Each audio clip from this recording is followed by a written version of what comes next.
Stoops Loops. I'm Stoops, and in today's video, I'm going to be sharing with you just some tips and tricks on how to really level up your crochet, make it look more professional. I think as crocheters in general, we all have the question, did you make that at home or did you make that yourself? I've gotten that question a lot over the years, and there is definitely different ways people say it.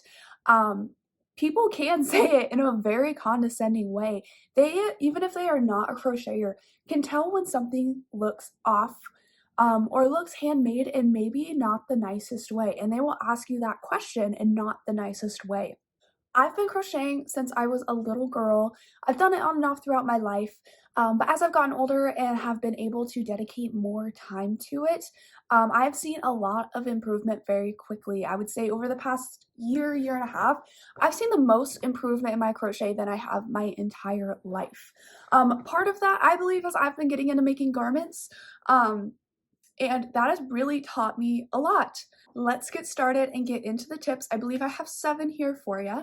And number 1 is going to be stitch conformity. It is so important to make sure that our stitches look the same and like they were meant together, like they were always there together. They're not like eyebrows. They are not sisters, not twins. They need to be twins. There are a couple different things that can help you with your stitch conformity that might not necessarily be hard, but might take a little bit of time to perfect. So number 1 is going to be tension.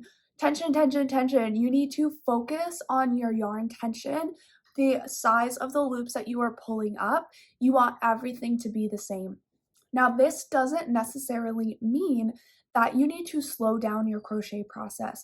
I tend to find that my tension is the most uniform when I am in my rhythm, and I think finding your rhythm is very, very important to keeping conformity throughout your piece. I have a blanket that I actually just finished this morning, and it didn't take too terribly long to do the last round, but I think that is one of my most uniform rounds because it was just a round of double crochet. I knocked that round out in about 40 minutes. Might be quick, might be slow to some of you for the border around a blanket, but getting into my rhythm and keeping my speed and being vigilant and really focusing on what I am doing helps me a lot. Number 2 is going to be try choosing a smaller yarn weight. When I first started making garments, in my very first garment, I used just a regular Karen, weight for yarn. You get down at Michael's and you use a 5.5 or 6 crochet hook width. And I did get compliments on it, but it was honestly in that more condescending tone, in that more, yes, you obviously made that at home tone. And I think it is because it adds extra bulk to it that isn't necessarily the most pleasing on the eyes, especially if it's not done on purpose. I believe any crochet project that I make with a smaller weight yarn, and it doesn't have to be tiny, it can be a 2 or a 3, anything you can use a 4 up to a 4.5 hook size with. I get the compliments the most on those items. That's something that non-crocheters, I believe, pick out the most, is when you are using a bulky yarn when it's not meant to be bulky, or low quality yarn. Just because we can't all afford wool and you have to use acrylic or cotton does not mean that you have to get something low quality. I actually crocheted my outfit for the Ren Fair this year, and it was the first year I've ever gone.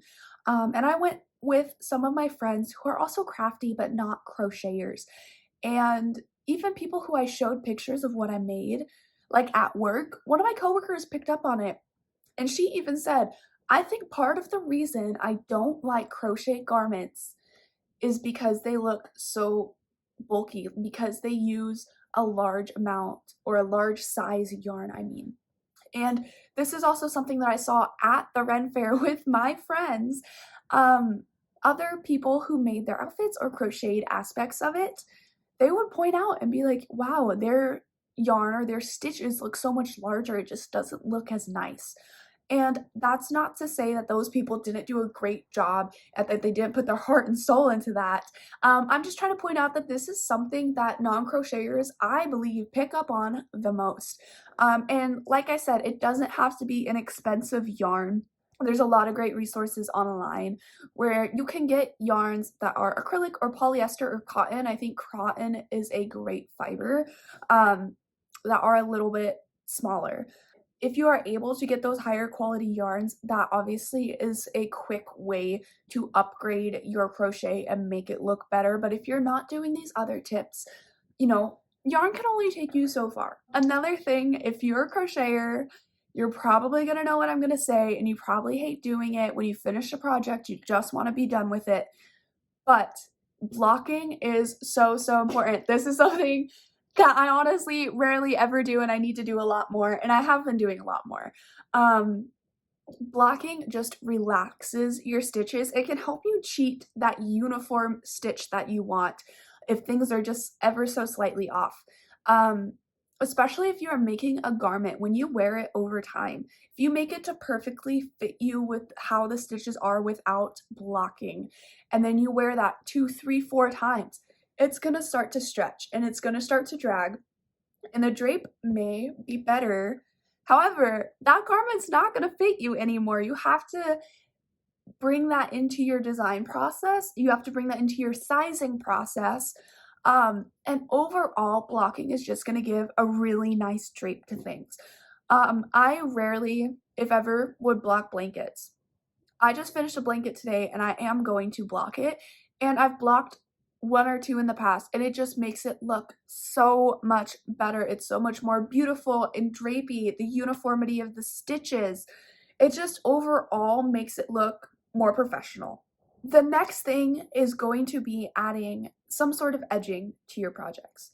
Now, this doesn't mean that it has to be some fancy lace edges every single time. Some things just need a simple slip stitch or single crochet border, but adding that border is going to help with a couple steps that we're going to talk about later on, and it's also just going to help pull your project together. Another example, going back to my Ren Fair outfit, I'll pop some pictures up, but as you can see on the shoulders of the top, I made the same edging as the bottom of the skirt. I could have left all of that flat, but I decided to add those edges, and I think it really pulls not only the two pieces together, but it makes them look more finished in their own right. And it can add just a little bit of flair to something that otherwise is quite, not necessarily boring, but quite simple. That top was just a single crochet top, and I believe that that edging really does uplift it just that little bit to push you over the edge. All right, so this one is more for the advanced crocheters, and it's something that maybe isn't so simple. It might take a lot more time, but if you've been crocheting for a long time, I think it is really interesting to get into stitch variation. Stitch variation can make your piece look more interesting and makes it look more complex, and it can uplift it or push it over the edge. A great example of this is everyone's made when they're learning just a simple single crochet blanket, and there's nothing wrong with that. But when you go back and think on that, do you think that's one of your more beautiful pieces? And I do put this above color because color is going to help any project, but unless you have something truly interesting to look at in your stitches, in my opinion, it's just not gonna look as nice. It's not gonna be as fun to look at. I think the variation really makes it look more professional. You can really see the effort and time that was put into that maybe people wouldn't appreciate if it's just the same stitch repeated. I think it's very important to go through those steps of repeating the stitches, of getting used to it, because that's going to go back to number one, helping your stitch uniformity.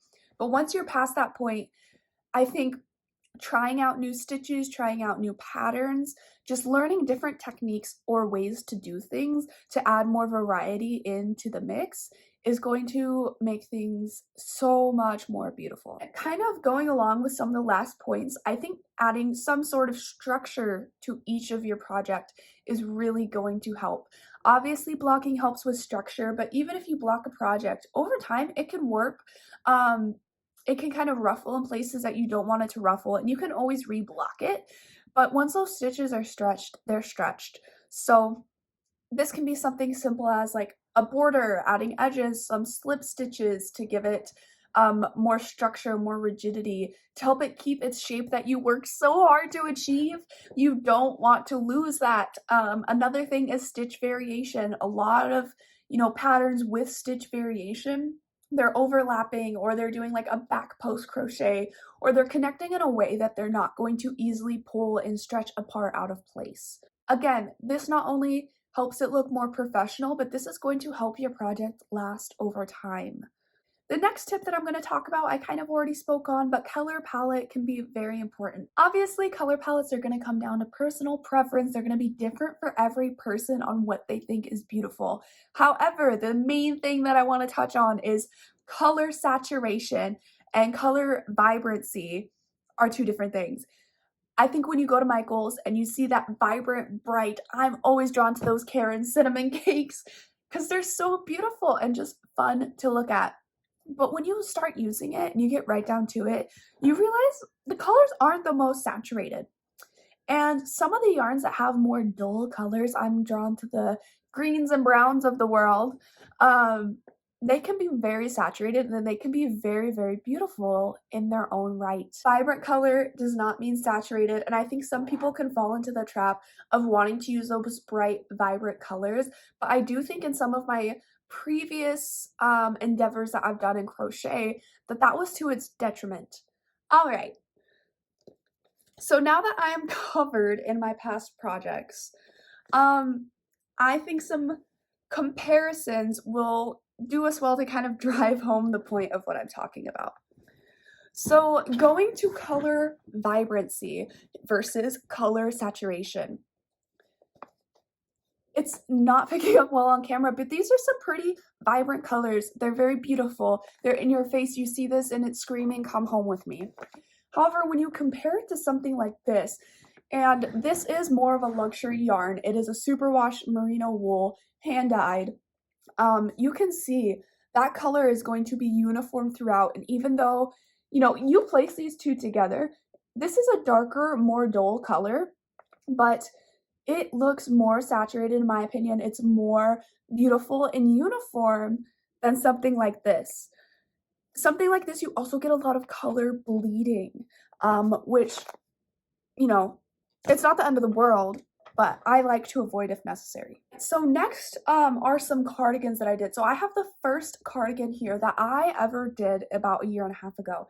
And I got a lot of compliments on it at the time, but I did get that question kind of like I was talking about at the beginning where, "Oh, did you make that yourself?" Yeah, no, I don't want people talking to me like that.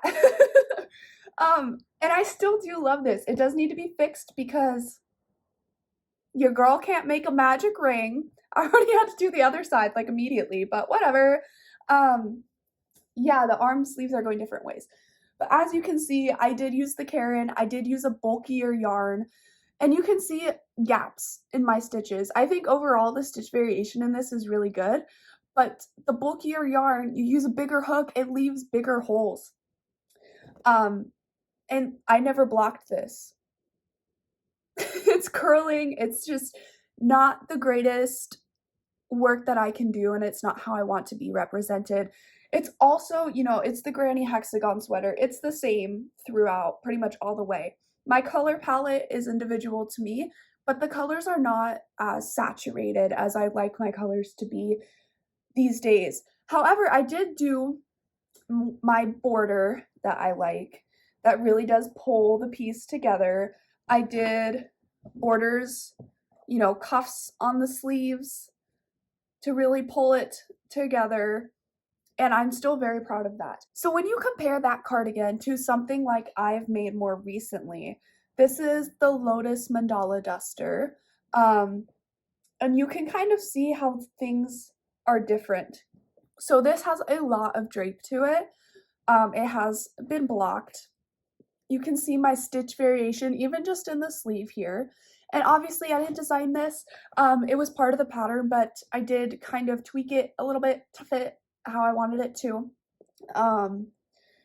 My color palette, my stitches are uniform. There's so much variation. There's so much to look at and admire in this piece. And it's just much more interesting. to look and wear this, and you get different compliments. You don't get that condescending tone. And there's always ways to cheat things, but look at that uniformity. Like, I just can't get over it. It is so beautiful. And this is kind of a tip I didn't really speak on earlier, but if you are making something and you notice a mistake maybe in the previous row or rows after, go back and fix that mistake. If you are putting so much work into a project, if you're putting 20, 30, 40, 50 hours into something, what is taking the extra half hour to an hour to fix a mistake? Because eyes pick up on that. Even non-crocheters pick up on the subtleties. They might not be able to put their finger on it or know what it is, but people can tell. So these are both Christmas presents. Family, don't hate me. One is obviously better than the other. However, this is our first one, and this, I still think it's really pretty. Don't get me wrong. And this is going back to our color variation and color palette. Like, it's the same stitch all the way around. It's just a granny rectangle blanket, but the colors are really what's bringing it out. And these are the vibrant Karen. It's my cat's whisker. These are the Karen cakes, and I just got a whole bunch of them, and I used up ones that I already had. It is very much a scrap yarn blanket, which is why I think, you know, it gives it that little extra push. However, there's only so much you can look at in this. Like, let's be honest, guys. You see this, you've seen it 1,000 times. I used the bulkier yarn, which in this case, it's a blanket I'm not mad about. But if you compare something like this to something like this, let me get this here for you. Which one would you pick out? Which one do you think is made at a store? And this is something that, you know, maybe from far away you can't really appreciate, but when you are up close, you see every piece of what I'm talking about. There is so much stitch variation in this, and this is the Study of Determination blanket by the Crochet Crowd. It was amazing. It only took, I want to say, about 5 days to finish. No, probably more like 8 days to finish, with a lot of crocheting in a day for me. I don't know, probably like at least 80 hours. But yeah, you see so much stitch variation. It's going back to my color palette. I used a higher quality, thinner yarn. This is also merino wool. And I have not blocked this yet, guys. I have not weaved in the ends, but look at the stitch uniformity. Look at the variation. There's always something different to look at in this blanket, and I love it for that. And if you really compare something like this, which I finished today, to something like this that I did 8 months ago, there is a night and day difference, guys. And this isn't even using every single one of these steps, and you don't have to use every single one of the steps in your projects. I think these are just things to consider when creating something that ultimately will really help to level up your crochet. Alright guys, that is all for today. Please comment down below if you agree with some of these tips, if you have some tips to add of your own. I've only been crocheting for a little over 15 years, and I know there are people with tons more experience than that. If you would like to share your wisdom below, or if you think I am dead wrong about something, please let me know. If you liked today's video, please like and subscribe. There will be more to come. And if there's anything that you want to see, please let me know. Bye guys.